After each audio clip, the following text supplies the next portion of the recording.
we are at episode 21. 21. We're climbing here. Yeah.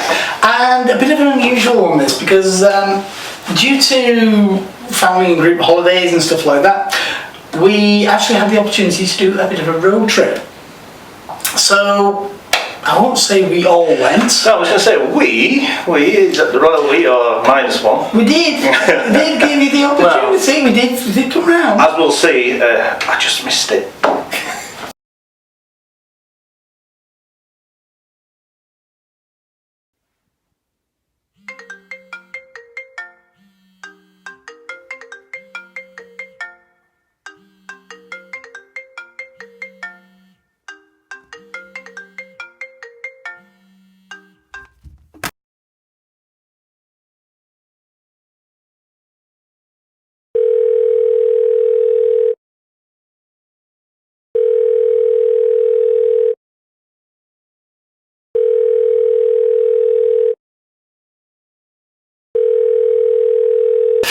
Anyhow, it's quite a good one. It's a bit of a road trip, a bit of a race in there as well. Obviously, within all legal limits and things like that.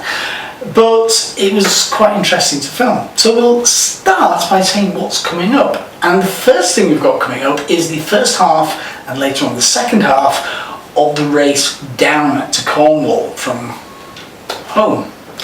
Then we have I suppose you say a trip within a trip to the far corner of the country, I suppose you say. And of course we will always have, as we are always having now, Craig's regular discussion. But we'll start off with the first part of the road trip down, which shows me and my wife and daughter setting off quite early in the morning and seeing who arrives at St Austell in Cornwall first. And what sort of distance are we talking there now? 350 miles. I think this might have been the issue why I wasn't there. I just spotted a keyword in there. Early. Enjoy.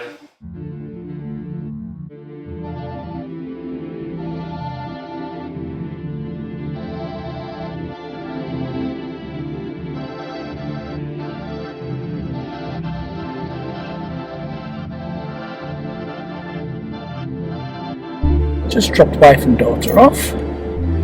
They're going on the bus, then the train. I, on the other hand, am driving to St Austell.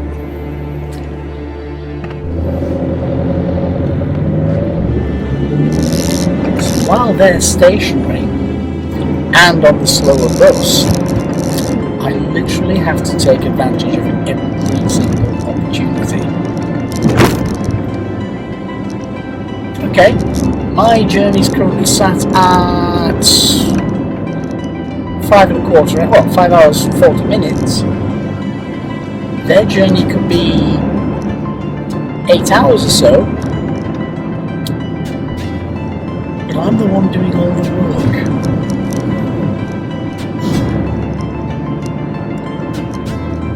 Let's see how this goes.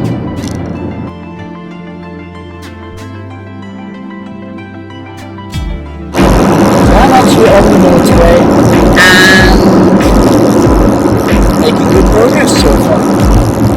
Now, they're going to get there around about 12:30. According to this, I'll be there around about 5 to 10. But, whereas they've got breaks between catching trains, buses, etc., I'm going to take comfort breaks not only for me, but also for our dogs in the back. For real quick.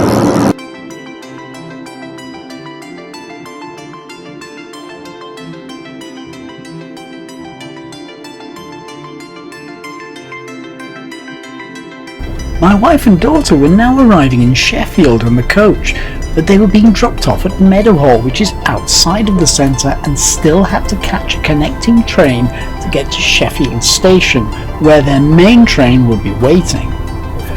I, on the other hand, was now on the M6 and heading south. Less than 300 miles to go, but it was still dark and quite frankly, I was getting tired and a little bit hungry. So, at the next services, I decided to stop off for 20 minutes kip and also get some breakfast. Right, well, first comfort break. Dog's wide awake, slightly Oakley, but I am getting tired, so better to take a quick break now and get ridiculously tired. I've just forgotten how monotonous the M6 really is.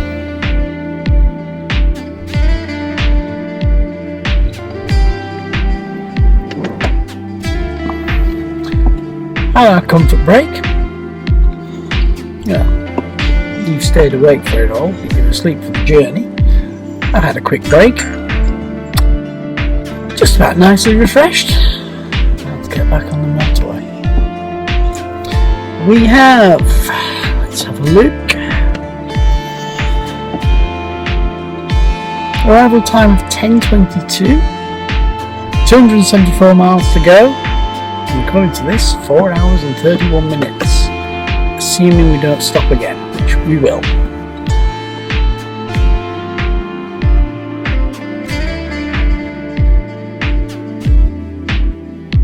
While I was having a snooze, wife and daughter have now got onto the trains and were really beginning to move. While I did have a commanding lead, this was going to start getting eroded as the time went on. So, I had to be back on the motorway and on the move as quickly as I could. Having said that though, my arrival time was still around 2 hours before they were due to arrive into St Austell. So, at this point in time, I still had quite a bit of a lead, but I would still have to stop off at least twice along the way, and any tourist traffic was yet to build up in St Austell itself, so there were still possibilities of delays. Meanwhile, small diversion is the M5, the M5 south closed.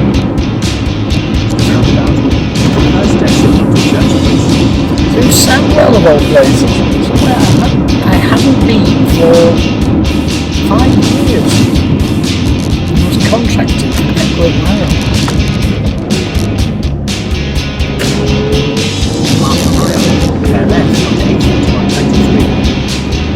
And it's also daylight.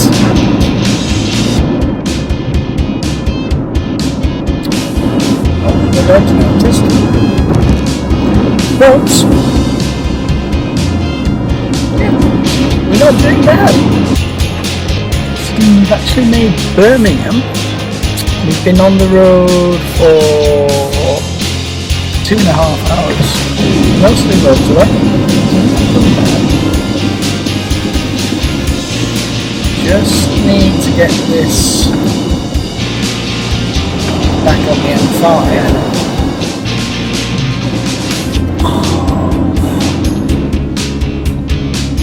This is where I stayed.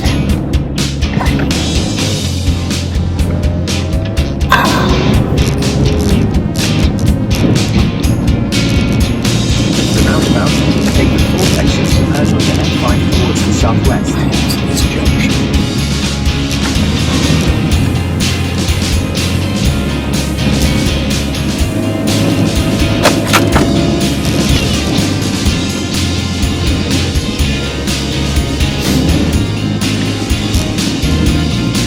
Because it's completely and utterly illogical. I just see some ridiculous driving there, just there.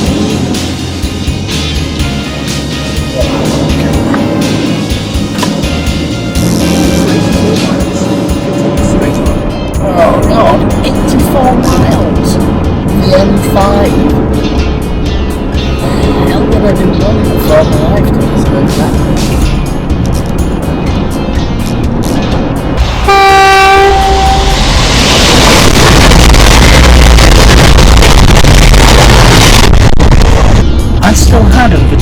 200 miles to go, and my arrival time had already slipped to just after 11 o'clock. Things were not going to be that smooth. The 2.5-hour advantage had now dropped to 1.5 hours, and I still had quite a long way to go. And while by now I'd already had 2 stops, still needed to have another one both for myself and for our dog. Plus, we both fancied a bit of breakfast as well. So,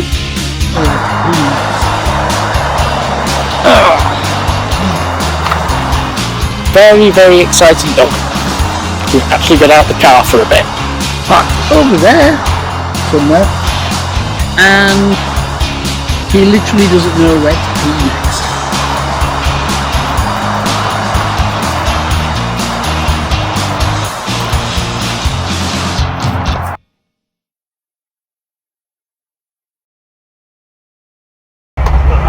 Got me feeling some kind of way.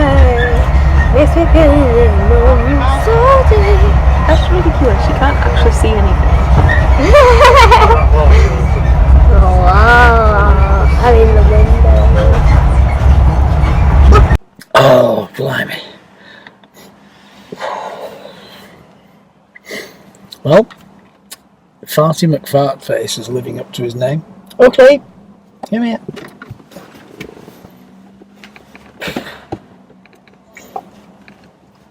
Shouldn't have given you that sausage roll, should I? Oh, let's see whereabouts they are.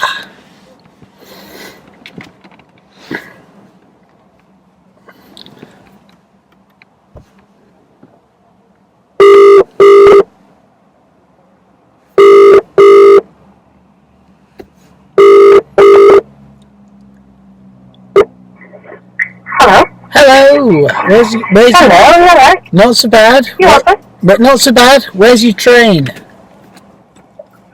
Good question. We were in Derby a while back. So you've passed Derby anyway. Yeah, that's Derby. Alright, well I'm at the M50 turn off. The service is just before the M50 turn off, which is for South Wales. Oh. God, you're a lot closer than I am. Oh, there's mist coming off the river, that's nice. Yeah, we had mist coming off both sides on part of the motorway, but I couldn't get it on. I don't think I've got it on camera. That's the only thing. I should be filming this. But yeah, so we're not far off South Wales. But What's your ETA then? well, that's the frightening thing. For the last 5 miles, it's been creeping up. So it started out at 11 o'clock, and it's now at 11:15, and that was before I pulled into the services. What? This is no good talk. This is where you this is where I catch up with you. Yeah, I know.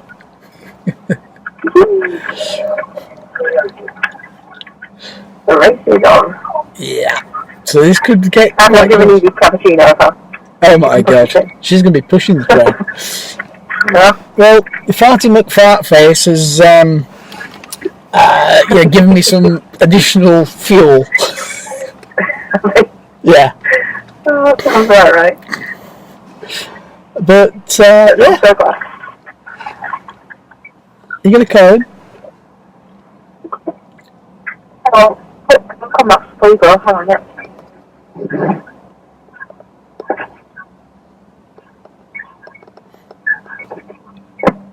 Between Birmingham and Coventry. Birmingham and Coventry, so okay.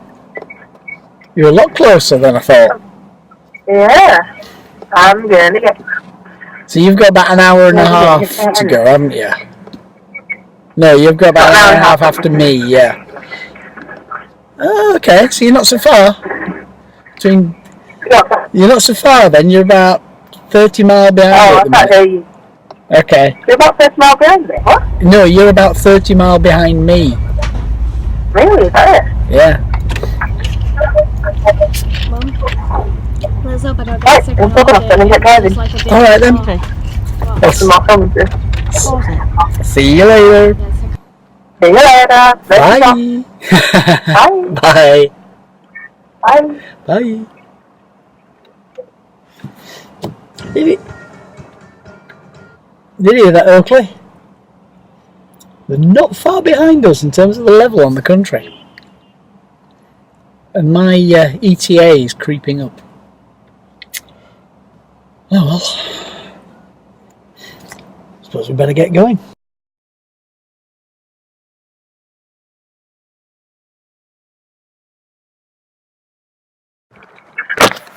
Alright. So just tell me whereabouts you are. Birmingham New Street. Birmingham New Street, so you really aren't that far behind us. I'm really not, or I really am. No, you're not. Alright, where are you? Like I say, M50 South Wales, so a little bit further down than what you are. I'm going to say that we've gone cross country as well, so you're sort of middle-ish. Okay. So, still got a way to go though. We're just about to set off again. Alright, okay. Is that the second break of the day or the third? This is the third. Alright, okay. I'll give you another update when I know where I am next. Alright then. I'll see you later. Alright then. See you later. Bye. Bye. Well, that was the first half of the trip down, and we'll see who wins. No indication as yet. Now though, it's a trip within a trip. Me and Malcolm take a little journey, I'll say little, about an hour and a half, to Land's End.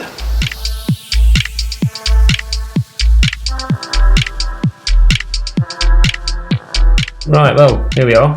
It was actually quite a nice day. It was actually really sunny and warm.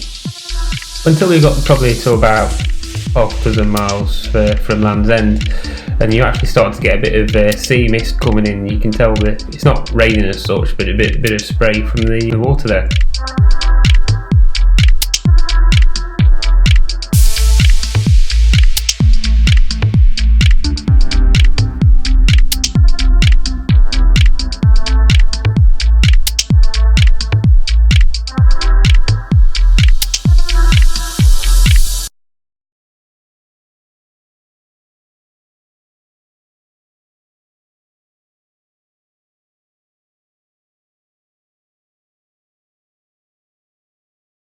Welcome to a slightly unusual segment for OverDrive.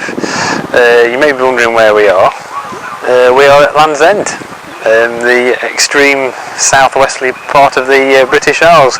We come here for a bit of a road trip, a bit of a holiday, and well, a couple of hours away from where we're staying, and here we are. Interesting geographical location, obviously, and something I've been wanting to do for a long time, and thought I'd incorporate it into OverDrive as well. So we'll show you around and see what you think. And here's a bit of footage of the views that we got from Land's End. As you can see, it was a sunny day, bit of cloud coming in there, but quite nice all the same. It was deceptively warm as well, hence the t-shirt. Got a lighthouse out there.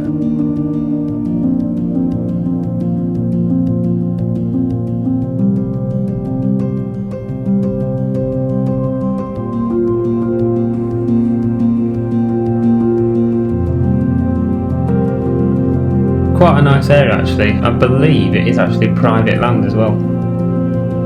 What have we found here? A number of things really.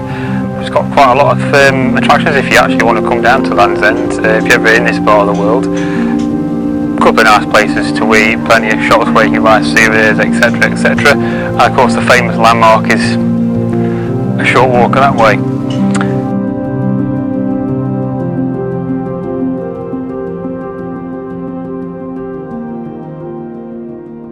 See the sea behind me here, and of course the lighthouse, which apparently is a mile away, although to me it looks a bit nearer than that, but apparently it is. I suppose distances can be deceptive when you're looking at water.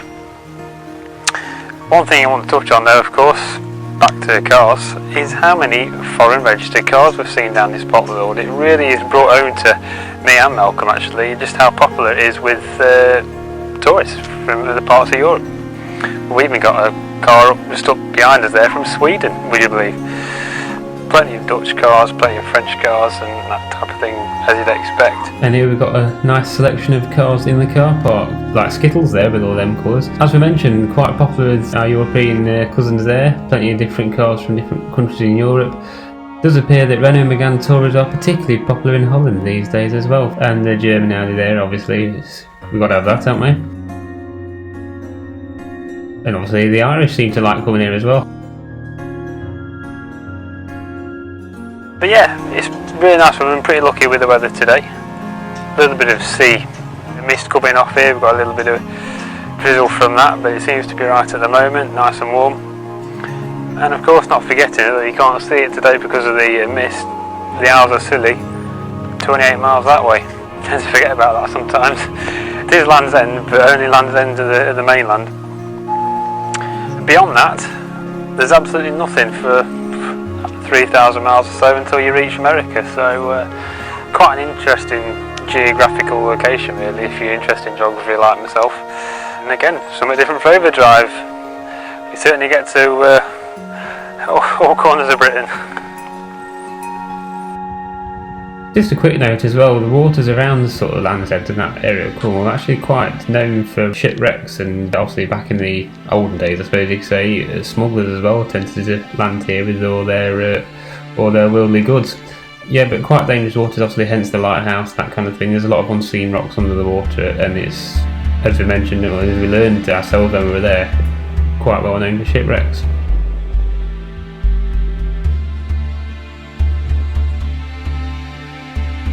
Lots of things to see and do there at Land's End these days as well. Souvenir shops, cafes, restaurants. We stayed at a very nice meal in a restaurant as well. And even a 4D film experience. Can't beat the Cornish pasties. Yeah. Bit more on that one.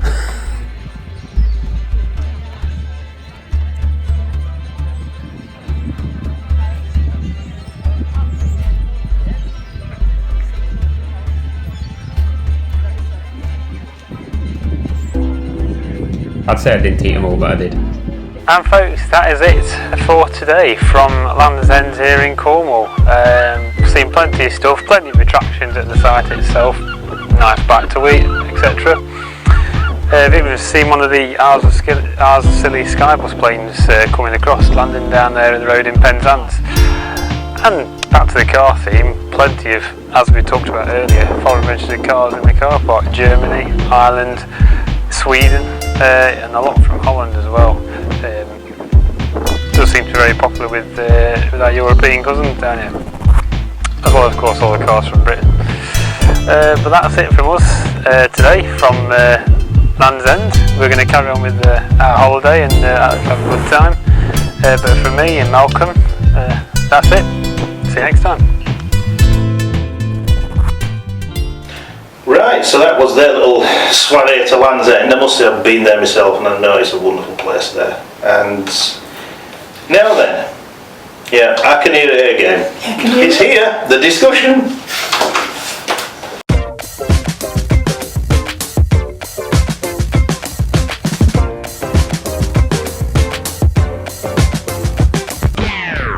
Hopefully the jingle has now faded. It's going to be a song that will ever last. Slightly, well, it's a safety related discussion this time, split slightly into two halves. First thing I want to mention, and I'm not going to go on too much about it because Malcolm has mentioned it on OverDrive before, is the subject of smart motorways, which is where of course the hard shoulder infection becomes a live lane during peak hours, etc. It's come to my attention really, I suppose, after reading an article a couple of weeks ago in a publication, that this is particularly affecting the classic car community, and as enthusiasts ourselves, it's prevalent. There's certain cars, I can't remember the exact year that it was, I think it was either sort of late 70s, early 80s, and before then, hazard warning lights on cars weren't standard equipment. Most cars I think probably had them, but they weren't law. I think they were outside this country. Were they? Because I'd definitely say outside the country, but not the UK. Because the Marcos we did, a couple of episodes ago. That has hazards in. And that was originally around in the late 60s. Yeah. So obviously they did feature that. I think it was a bit hit and miss. Some cars followed the trend, some didn't. And now this is important because obviously classic cars, I suppose naturally due to their age, are I suppose more prone to breaking down. It's a fact, unfortunately, as well as looked after they may be. And obviously they do cover a decent mileage, a lot of classic cars, especially during the summer months, going to different shows, that kind of thing. And also a lot of these shows mean going on a motorway. They're quite some distance, a lot of them, from where people live. And obviously then you've got, the potential issue there of a car breaking down on a motorway with no hard shoulder. Right. Potentially, if it is, not... Yeah, because those lanes, they're every 9 miles or so. Yeah. On some motorways. Some of them, I think on the M62 they're a bit more frequent, but some of them can be... Yeah, I would say, us here on OverDrive, we're based quite close to the M62, which runs across from the north of England, which is quite prevalent in having smart motorways, isn't it? It's quite large sections of smart motorways. Cracker reason, so they are a bit vulnerable to sort of, I suppose, breaking down in what could be a live lane if you're unlucky enough to not be near, a lay-by. So I just thought it was an interesting topic really, because it's something that I'd not really thought about until reading this article. I think, actually, that obviously is an issue for anyone breaking down in a live lane. It's just that we're concentrating on the classic cars, I suppose, because, like I said, today's the more vulnerable. What's your thoughts on the subject, chaps? Oh, do you know what I mean? It's something that I've never even realised. I hadn't thought about it. And driving around in a car that some insurance companies consider a classic. It's an interesting subject, I think, really. And like I said before, not something that I'd really give much consideration to, really. Also, you see the fact with hazard zone cars, it's something that everybody with cars now take for granted, things like that. It's as commonplace as a steering wheel and a seatbelt. Exactly. But going back to really older cars, you just don't think along them lines. It's a different type of driving with older cars, isn't it? You have the potential issue of breaking down, possibly without hazard lights on cars that are old enough to not have them. Although I think, to be honest, a lot of cars that maybe didn't have them, and if they are still on the road and being obviously careful. They won't be on the motorway. Well, there's that, but they've probably been retrofitted with them. Even if they haven't, maybe they're taken to shows via trailer now. There is that as well, yeah, of course. Yeah. But it's something I wanted to highlight, really. It certainly struck a chord. I thought, you know what, that could be a real issue. Again, more so on, I suppose, older cars. So yes, just something we wanted to highlight there briefly. Please give us your thoughts on it. Is it an issue that you've experienced yourself, breaking down, particularly in an older car, maybe even without hazard lights or that kind of thing? Breaking down in all ages of cars, old, new. Yeah, indeed. Moving on, I suppose, to the second part of this discussion, linking on from that, is the sort of safety features in cars, and I think what's sort of been the most important developments, I would say. Well, I'll tell you what. Craig, what do you think is the most important safety feature you think that's ever been introduced to a car that you either use or know of that you find really good? There's a number, but honestly, the crumple zone. Yeah, I agree with that. Because no amount of, the sort of supplementary safety features are going to work with it if the car is just going to crumple into a tin can. But it's designed to crumple for a reason. It absorbs as much of the impact as it can. Yeah, and it's really important. If your car was as rigid as, sort of a gate post, you'd feel you're going to die. Yeah. Simple as that. Which is one of the reasons why deaths have actually come down. Well, my brother actually did when he had an old Ford Escort, a Cosmopolitan one, white. That was Mark III, wasn't it? Yes, very, very square, boxy one, very close to like the Ford Orion looking. And he was struck from behind by a Volvo estate. Same sort of age, but as you know, them cars were built like tanks. And it just squashed the back end in and shoved him into a Mitsubishi Shogun, so then his front end in there, and he was basically looking about this much, and he was inside the car. If anyone would have been on the back seats, they wouldn't have been here now. But then again, the Mark III and the Mark IV as well, but as a result, weren't actually that well designed in terms of rigidity. Which is why they never did well in rallying. Well, this is the thing, how you say how times have changed with cars and how safer they are with all these crumple zones and areas that are designed to just break away fast and not Well, you do realise there's actually people suing car manufacturers because their airbags haven't gone off. Yes, but you see that now. But you've got to realise, in an accident, there's various stages of an accident, and if the airbag goes off, that's the car's last-ditch attempt to save your life.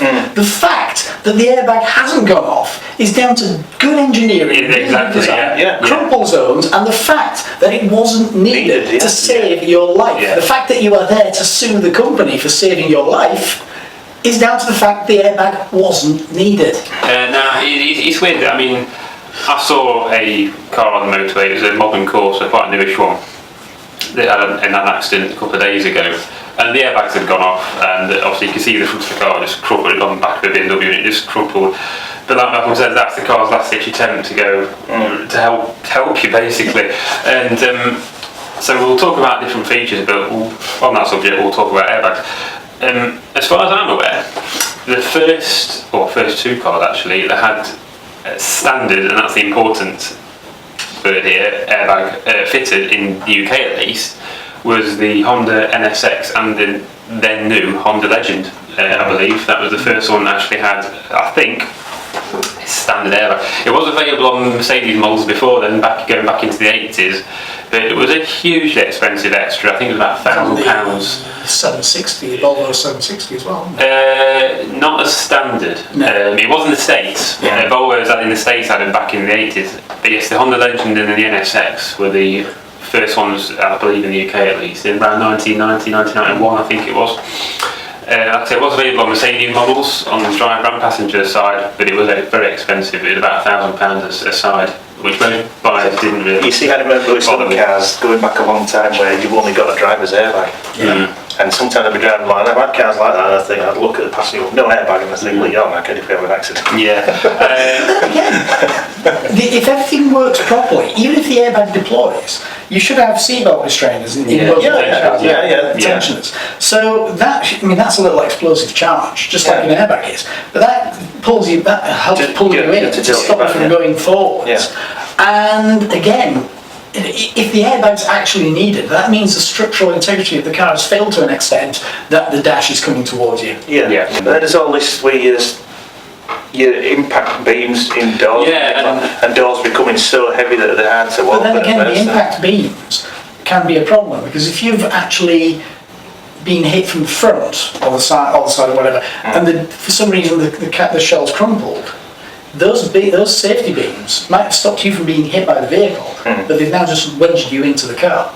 It's a bit of a twofold situation, where they can save you, but then... And then, moving on to the smart cars, when they came out, everyone was like, oh god, that's going to be terrible in a crash, until they actually crashed it and realised that's actually not that bad. It's the cage, it's like a safety cage, isn't it? And you can see on the car, the cage goes round the door. So you've got a small bit at the front and a small bit at the back, but inside that is basically meant to be safe. They designed an impact zone, and a really solid caged impact zone, and then bolted on the crumple zones, which is basically your engine area and your boot afterwards. But also, here's the thing, they have all this with the cars where they make it as safe as they can for the people inside if there's an accident, but also now they go the other way where they make them as safe as possible if you actually hit a pedestrian.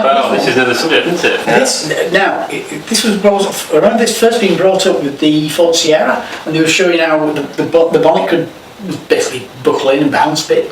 They said, it's for the safety of the driver. No, it wasn't. That was Ford going, oh, yes it is. No, that's Ford being tight-arsed and actually taking out structural integrity underneath the bonnet. And then it's like, yes, we did this for the pedestrian. You could polish the bonnet and you could press on it and go, like that, press down. The bumpers were there for the pedestrian. The bumper was designed to minimise impact on the pedestrian, but the bonnet, that was basically cheating.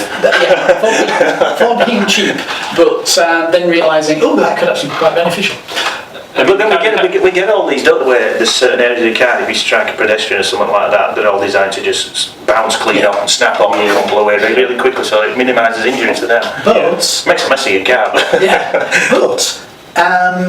One of the biggest engineering feats that has contributed most to pedestrian survival has been in cars since the early to mid 1990s, and nobody has noticed. You're so right there. I haven't even. Do you know what I reckon? I might have an idea what it is. I'm going to take a guess. Go on. Concealed windscreen wipers. No. Nothing to do with windscreen wipers. It's nothing to do with the outside of the car. It's actually on the inside of the car. It's probably your ignition. No. No. Is it stuff under the bonnet which is designed to be so not sharp Nope. or something like that? You know, fun. No. Don't tell me it's your gear shift. No.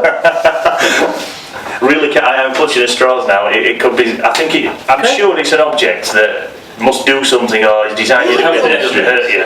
Yeah, it saved more pedestrian lives in road traffic accidents. Is it inside the car or out there? It's inside the car. And it's inside the car. Something that would actually aid I've the got them pedestrian before. not I've getting got them. hurt, but it's inside the car. Have you ever driven along with a sat-nav that tells you your speed? And you look at your speedo and you think, my sat-nav says I'm doing less than that. Oh, exactly. Because you are. Overreading speed. Now, Yeah. here's the thing. Yeah. My Fiesta, you can set it on where it tells you Yeah. your speed. 0 to, let's say, 30. When you look at it and it's saying, if it says on there you're doing 30 and you look at your needle, you're not doing 30. No. And I've spotted a thing which is right. When I come out of work, you'll see them dotted about all over the place, but there's these little friendly signs that basically tell you your speed, what you're doing. Yeah. If you're doing up to 30, or let's say around to 32, it'll say it in green. Yeah. Green's good. Yeah. Anything And then over it, red. it'll say it in red, you're going over. I passed one of them and it said it was doing 32 and it flashed up in green. 32! I looked at my speedo and I wasn't doing that at all. So I thought to myself, well, one of you's wrong, either my speedo's wrong or the sign's reading wrong. It was about a couple mile an hour out. And every car we're getting this same thing, we're not what you My say. favourite app is this one. It's Talk Pro. And I'll just wait for that message to come off and I'll show it to you. So I've got it set up. It's a lovely little app. So you can do diagnostic on there as well, but I've also got the speedo. So I know closer to what I'm actually doing in terms of speed than what my speedo's telling me. And this brings up another safety problem. How many times have you been around, going up to a speed camera and the person in front, you're in a 30 zone and the person in front jams on the brakes to do 25 mile an hour, just to be sure. Yeah.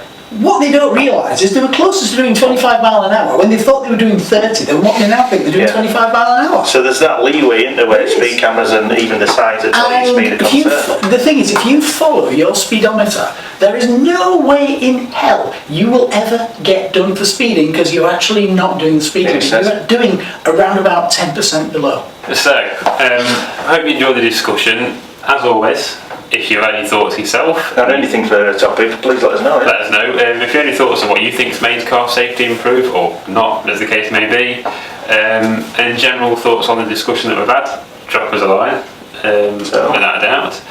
Any final words, chaps? Safe journey home.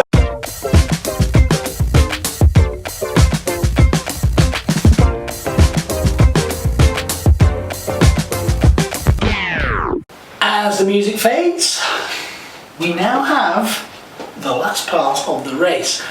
Who is actually going to win? Technically, I'm still in the lead, but the train is catching up. And something does actually stop me in my tracks for a bit. No pun intended. Daniel Halfords. Oh, Let's see how it goes.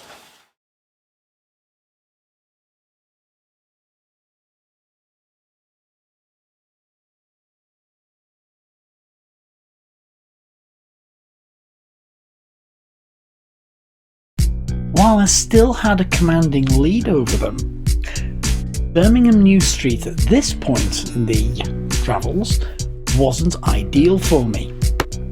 They were literally 30 miles away from me. And the thing was, the train's average speed was going to be faster than my average speed, even allowing for stops. This wasn't ideal. As mentioned, they were 47 minutes away from me if I was driving there. But the train's average speed was going to be 80 mile an hour, whereas my top speed would be 70. So the lead that I had was going to be narrowing all the time.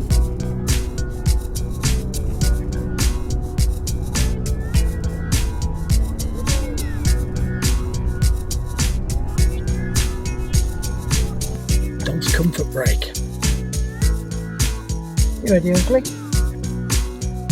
Toilet time. Again.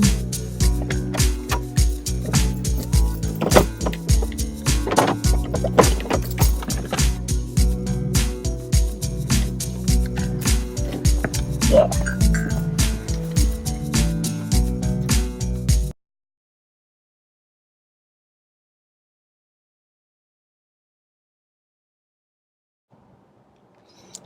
We're going again, Oakley. Yes, we are. Won't be long. A slight problem. What was a 5-minute stop? Literally 5 minutes. Whoa. Has turned into an additional 15 minutes on our arrival time. We were now at a stage in the day where any stop around 5 minutes for us was also potentially a catastrophic delay. We still had over 150 miles to go, and our arrival time was getting further and further past 11 o'clock, getting closer and closer to 12 o'clock all the time. And their train was due to arrive at 12:30, so I really couldn't afford any more delays.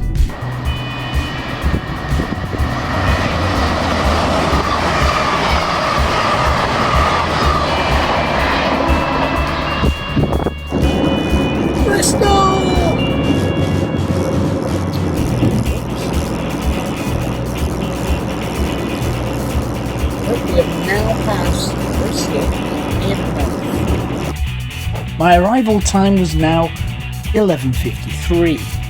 Still 105 miles to go, but I had to now take a break. But it was a good opportunity to have a phone call, find out where everybody was, and see if there were any delays to the trains. Knowing my luck, everything will be running to schedule. Come on, a drink.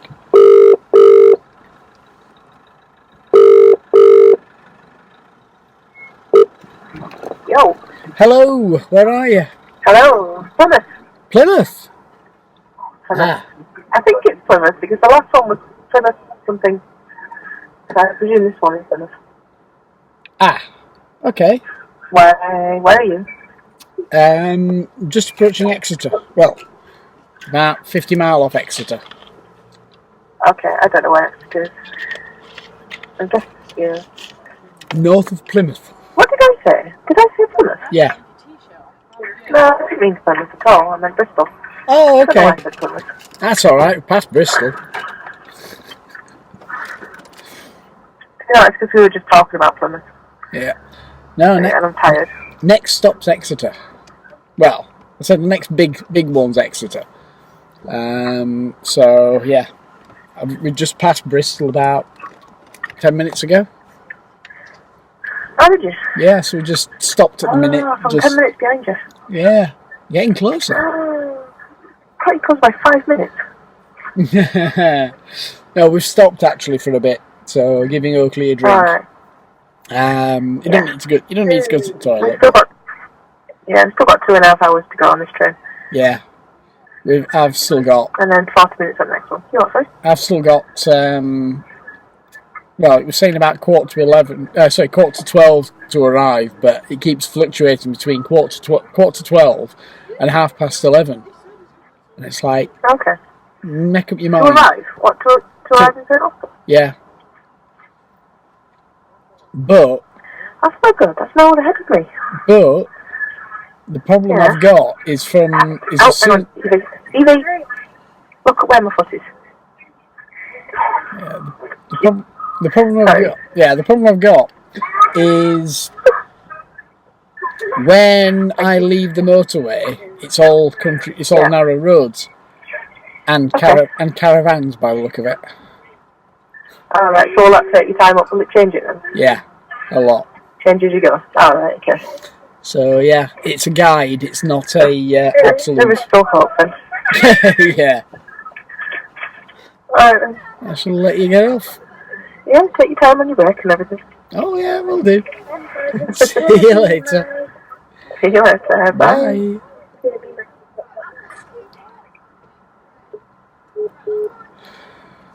Bye. Closer than I'd like.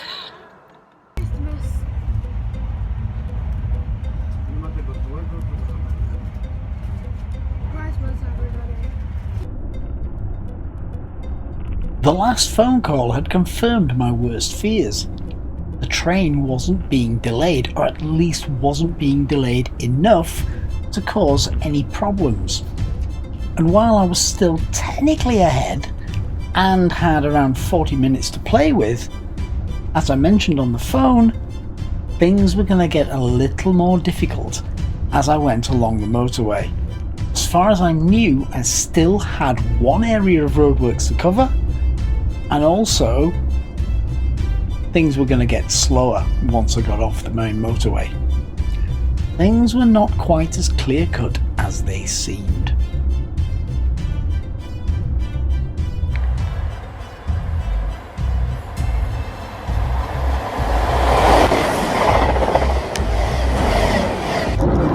That's when see when we get onto the narrow roads further on. That could well be the problem. That could be where we really lose ground.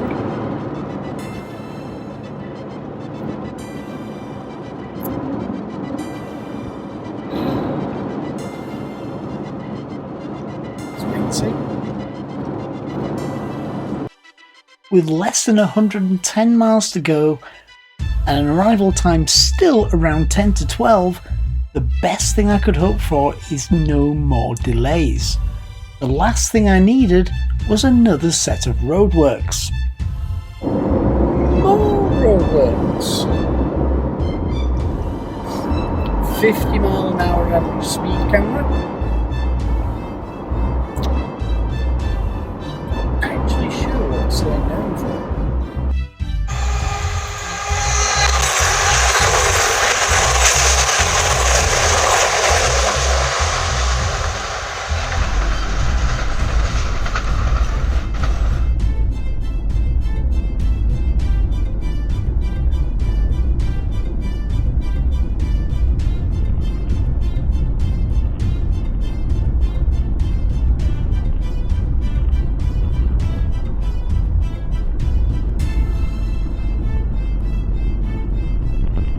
At last, for me, the M5 was coming to an end.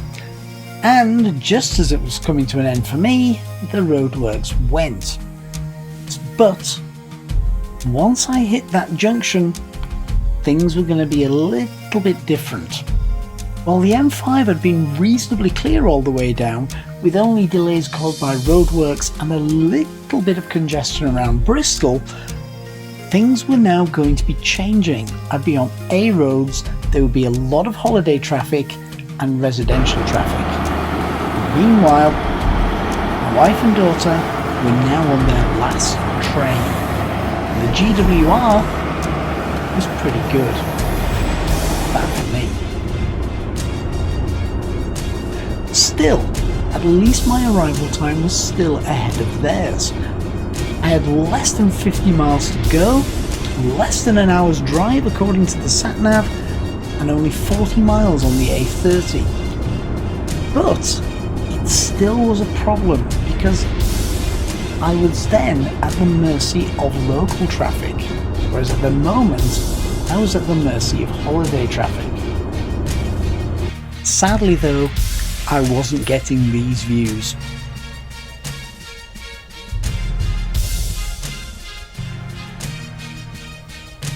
Instead, I was getting caravans and traffic overtaking caravans, as well as the road ahead.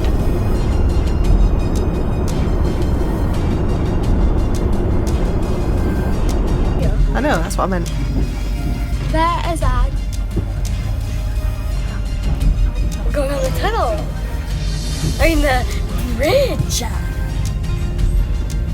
I, on the other hand, was concentrating on where I was going. The last thing I needed now was a delay.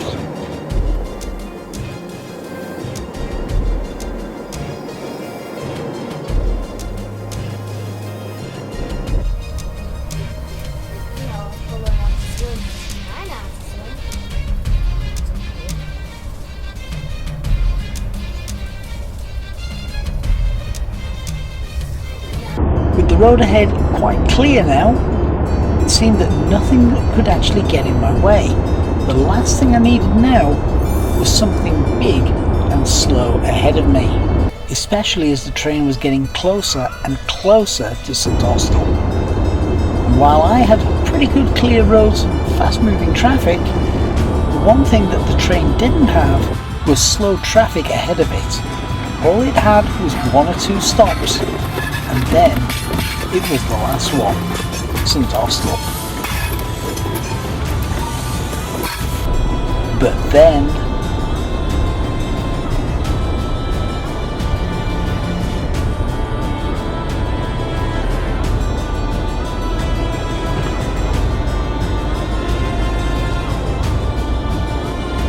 I was stuck behind a truck. If he got stuck somewhere, I'd be stuck somewhere.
At last, the truck started moving, and the best thing was, he was going straight ahead, I wasn't. But both of us were now closing in on St Austell train station. I didn't know where they were, they didn't know where I was. So the last thing I needed was speed bumps slowing me down. But at least I was moving.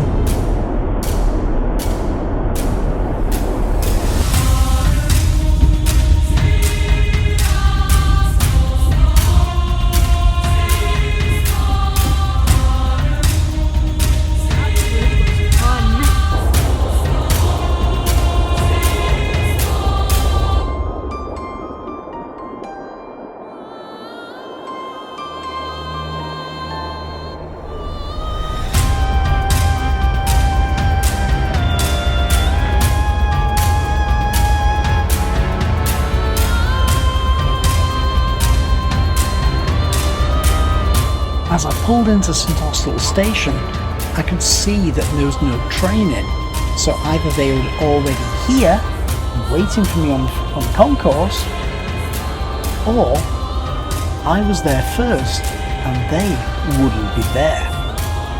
But which was it?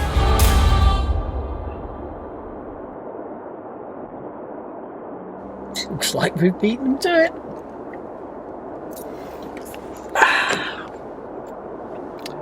We won.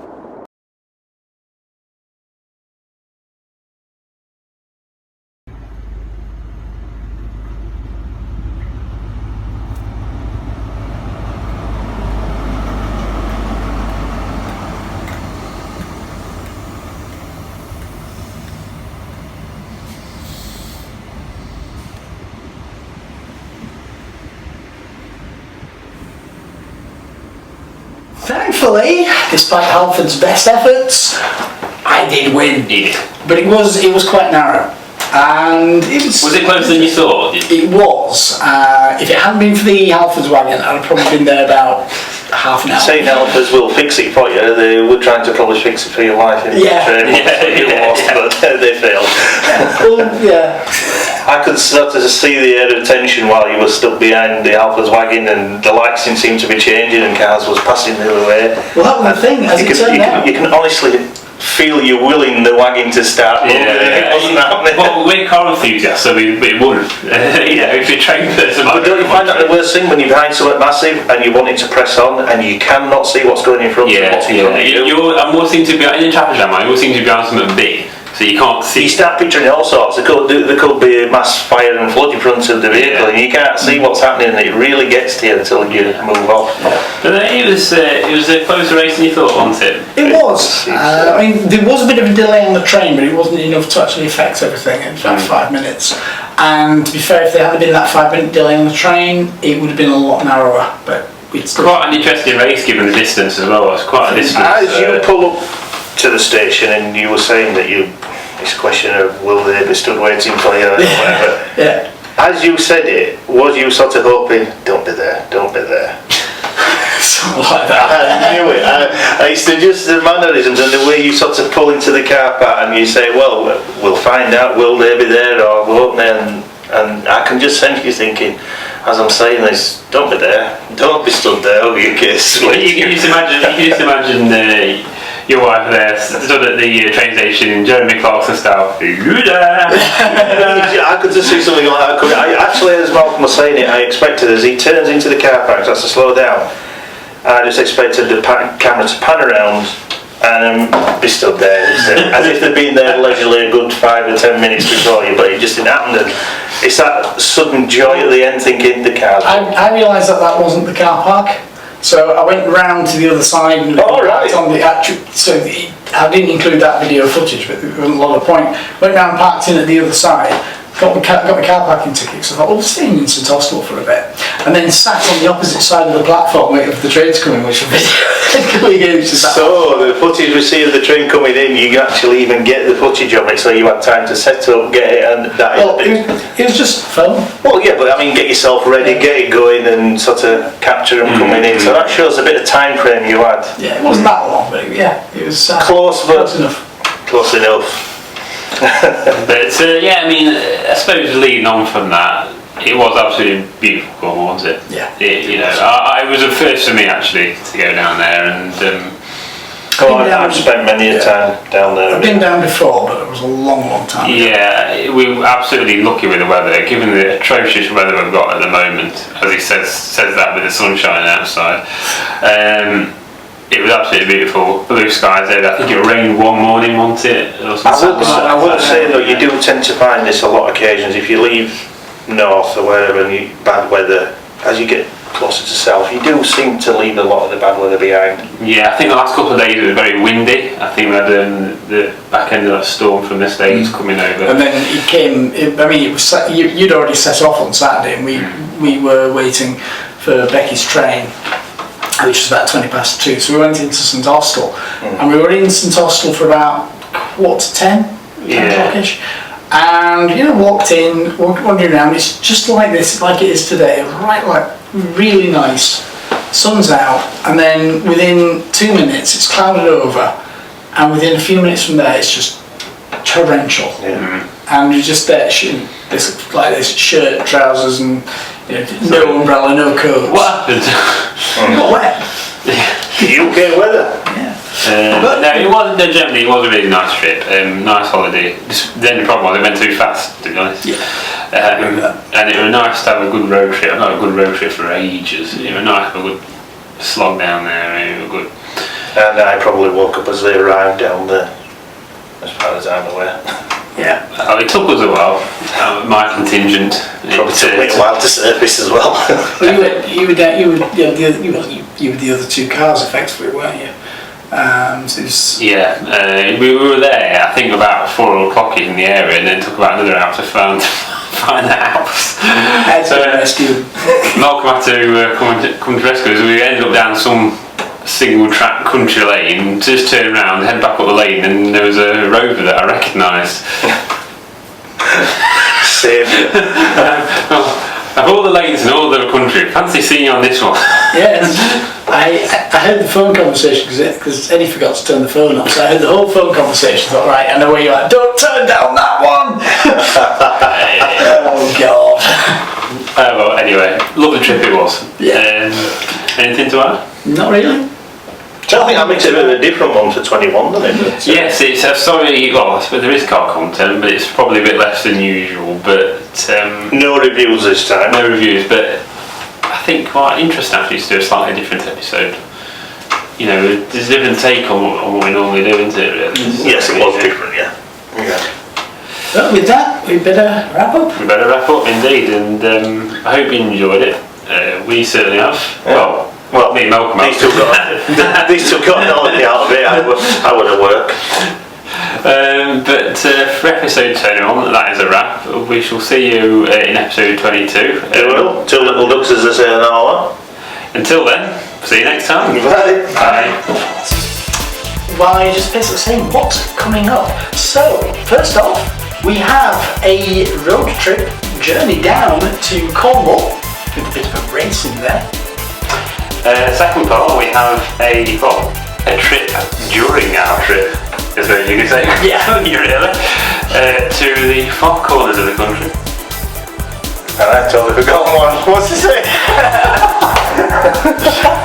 I was sorry to roll with that.